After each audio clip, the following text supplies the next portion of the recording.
Hey, it's Coach Justin from Ultimate Baseball Training, and in today's video, we're gonna go over 5 of the best baseball hitting drills for beginners. Now, after you start going through these drills, you're gonna notice that your swing mechanics are much more dialed in. You're gonna hopefully be hitting the ball a lot harder and further and more consistently. So without further ado, let's just jump right into the video. All right, so let's jump right into it. The very first drill, this is what I like to call a cornerstone movement. A cornerstone on a house is basically, it's part of the foundation, and without this cornerstone piece, the entire house would just collapse and fall apart. And that's exactly what we're working on in the baseball swing. Without this cornerstone movement that we're gonna be working on in this first drill, your baseball swing is gonna fall apart, okay? So what are we working on?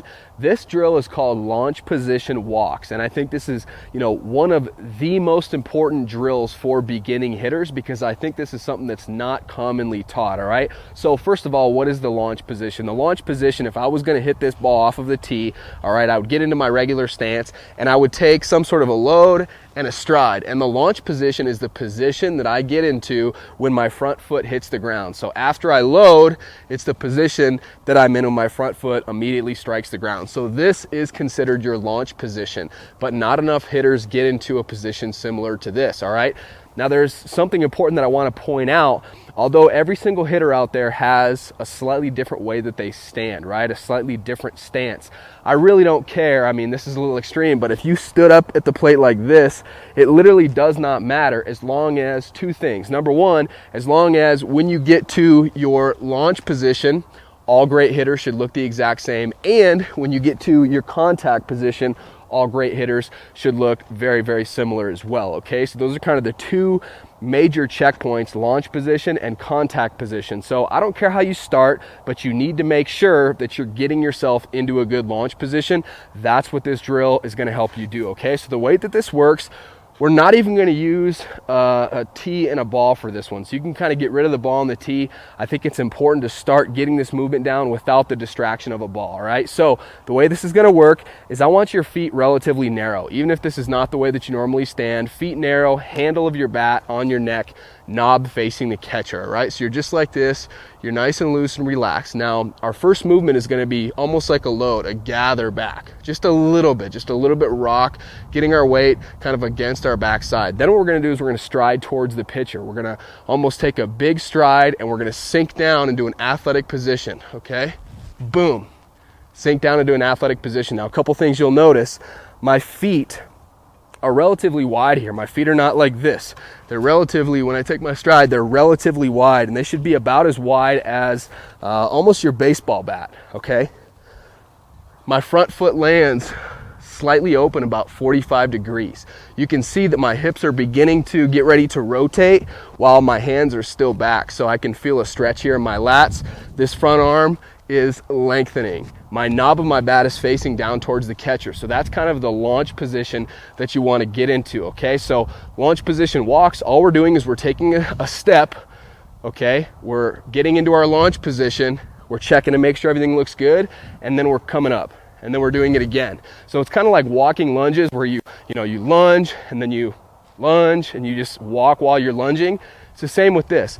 We're working on, okay, here, boom, launch position, everything looks good, come up, okay? Again, boom, launch position, everything looks good.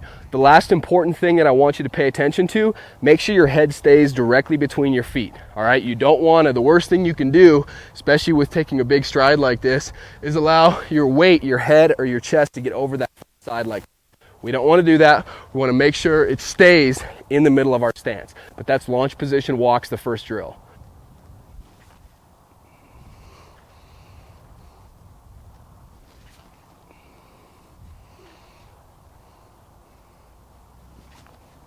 All right, so let's move on to the next drill. Again, this is another drill where we don't necessarily need the tee, all right? We're gonna use the tee in just a second, but this one is called pizza palm progressions, all right? So I'm gonna get lined up here like I'm looking out towards the pitcher. And so what we just worked on is what a lot of hitters don't work on, is getting into that good, solid launch position, right? But after that launch position, we have to make a movement towards the baseball, right? And then eventually come through and hit the ball and work on extending through the ball, right? And so again, I think that once we start introducing the ball, especially with younger hitters, beginning hitters, I should say, a lot of the times they just start trying to crush the ball as hard and as far as they, can, and we start losing some of these mechanics. And so I think it's important to work on this, kind of doing dry swings before you introduce a ball and a tee, all right? But for this one, all we're gonna do is we're gonna act like we just took our load and our stride.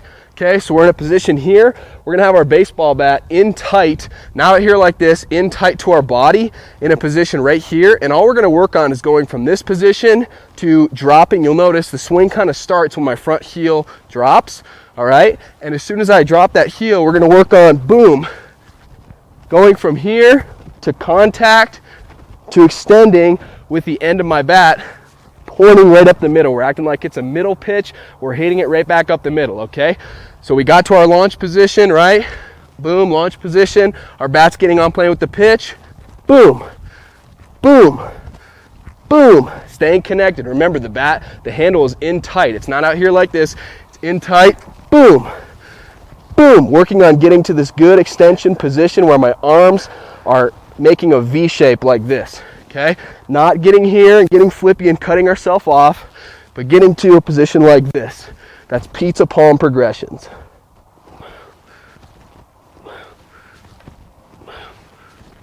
All right, so now we know how to get into a proper launch position. We know how to get our bat on plane with the pitch early. Now we're gonna introduce a ball and a tee, and actually we're gonna introduce two tees if you have two tees. If you don't have a second tee, you can use, a foam roller. You can try to, make something out of a pool noodle. You just need something to stand up next to this tee and ball that's kind of forgiving. You don't want this to be a hard object because we might accidentally hit this one, okay? But the way this is gonna work, the first tee with the ball on it, we're gonna set that up. Here I have it like, it's sort of like a, inside pitch. It's a little in. It's not nothing too crazy, but a little in. So if I were to make contact with that pitch, I would wanna make contact with it out in front of the plate and probably, boom, just like this here.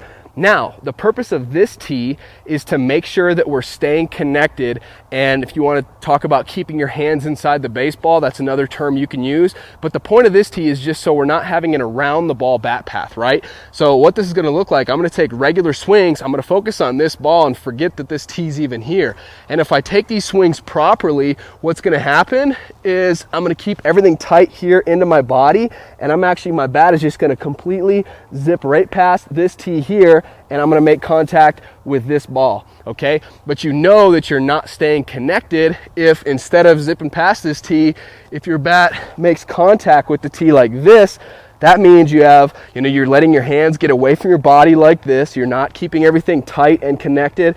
You're having an around the ball bat path. And then that's what's going to cause you to get on top of the ball, get around the ball, and have those top spin ground balls, okay? So it's going to take a little bit of experimenting with where to place this back tee here. What I'd recommend that you do is get the tee out of the way, first of all, and take a slow motion swing, right? And do everything right. So if you were staying connected, keeping everything tight in here like this, boom, boom, boom. Okay, so right about here is where my baseball bat would be, so I can position that tee probably about right there. That would be ideal. All right, cool. That's a fun drill. All right, so we've got our launch position down. We're getting, on plane with the pitch early, and we're staying connected, and we're staying on plane with the pitch a long time. So we've got some great stuff with these drills so far. Now, I know this second tee can be a little bit distracting sometimes. So for this next drill, we're going to take out that second tee, and I just want you to have one tee, okay? Now, for this drill, this is called the no-look drill. So what you're going to do is you're going to put a ball on a tee, and you're going to take regular tee swings, all right? So make sure that you've got the tee position to where you're hitting the ball pretty much even or slightly in front of your front foot, okay? But all we're going to do for this one is we're going to take regular swings, and we're going to focus on first looking out towards the pitcher. Too many hitters just, stare at the tee like this in their swing. So we're going to look out towards the pitcher, act like we're picking up the baseball. Then we go into our load and our stride. Then we see, the ball's coming our way. We recognize the pitch, the spin, the location. We say, yes, yes, yes, yes, we're swinging. Our eyes light up, right? Then we actually go through our swing. And then a lot of hitters, they get to the point of contact, but then what do they want to do? Just like golfers at a driving range, they want to look up to see where it went, right? So for this no-look drill, what we're going to focus on is shifting our eyes from the pitcher's mound, right? Visualizing a pitch coming in to our contact position. And then what we're going to do is we're going to finish our swing, and we're going to keep our eyes still down on the tee like this as we finish our swing. You look at a major league guy, Nolan Arenado does this probably better than anyone else out there. I'm a Rockies fan, but out of any team, Arenado probably does this the best. And I think it's because he has disciplined batting practice and he actually works on this. But you see a lot of his home runs, right? A lot of his home runs, the ball is literally, you know, way past the contact point and his eyes are still down watching the baseball, and that's why he's able to be such a successful hitter, all right? So we're going to apply that principle, watching the baseball, truly watching it connect with the bat, and finishing with our eyes still down looking at the tee. That's going to help you with your hand-eye coordination and really truly seeing the ball at the plate. All right, and then the very last drill. This is not necessarily even a drill. It's more something to be aware of when you're doing tee work, but I call it 9-point hotspot, all right? Now, too many times this is what I see, and you're in the perfect spot to see this from the view of the pitcher, right? Too many times I see players put a ball on a tee, and it's in the middle of the plate, and it's a belt-high fastball. And this is what they work on right here. Boom, just belt-high, and they hit them right back up the middle, and they think, you know, my swing feels so great right now, and then they get into a real game, and they wonder why they aren't experiencing results. Well, do pitchers simply throw the ball right over the plate belt-high? No, they throw the ball inside, they throw the ball middle, and they throw the ball outside. Do they just throw it belt high? No, they throw it belt high, but they also throw it low, and they also throw it high. And so those are your 9 points that make up the hot spot. So basically what I'm encouraging you to do with this is move around your tee placement, all right? So first of all, work on, inside pitch. So obviously for an inside pitch, you're gonna have to set the tee up inside and obviously out in front, because we wanna make contact with that ball out in front like this. And so that's a belt high pitch. But then I need to work on the second hot spot is the low pitch, right? The low pitch down here. This is something to be aware of too on any single location, whether it's, inside, whether it's middle, or whether it's away. The lower the pitch, the higher your finish. Okay, so let me show you what I mean by that. If this pitch, borderline strike, it's down by my knees, if I swing at that pitch, obviously I'm gonna come down here to get that ball like this. And so my finish is going to be higher like this, as opposed to if we go up to that third hot spot, maybe a high pitch up here, that pitch I'm going to hit like this, and my swing is not going to finish quite as high. So the lower the pitch, the higher the finish. And then another thing I want to point out is no matter, again, how high the pitch is, you always want to make sure that your hands are above the barrel. You see here, borderline strike here, my hands are above the barrel, or if you want to think about the barrel kind of being below your hands, but I don't hit a high pitch like this, do I? No, my hands are always above the barrel like this. So we work on low pitches in the inside, then belt high pitches inside, then high pitches inside, then we do the same for middle and same for away. That is your 9-point hot spot. It's going to really help you become a better hitter in real games because you're working on showing equal love to every area of the strike zone. So that's it. I really hope you enjoyed today's video. I hope you enjoyed these 5 drills. Go to the field, go to the batting cages, and start putting in the work. I guarantee these drills are going to help you take your swing and take your hitting to that next level. And before you go anywhere else, let's continue to build on these drills that you learned today. What I want you to do is click on this card right up here. Click on that card and grab my free Bat Speed Boosters workout. This is a 100% free workout. It's filled with bat speed boosting drills, all right? These are drills that you can, apply right now. You can learn them today and start using them right now today, and they're gonna really help you take your bat speed and your power to the next level. And the best part is it's 100% free, so all you got to do, click on that card. If you enjoyed today's video, you already know what to do. Hit that like button for me, get in the comment section, let me know what you'd like to see in future videos. And last thing, if you're not subscribed to our channel yet, be sure to hit that subscribe button, turn your notifications on. We're coming out with new baseball videos every single week, and I don't want you to miss any of them. So subscribe to the channel, join the UBT family. Thank you so much for watching, and I'll see you next time.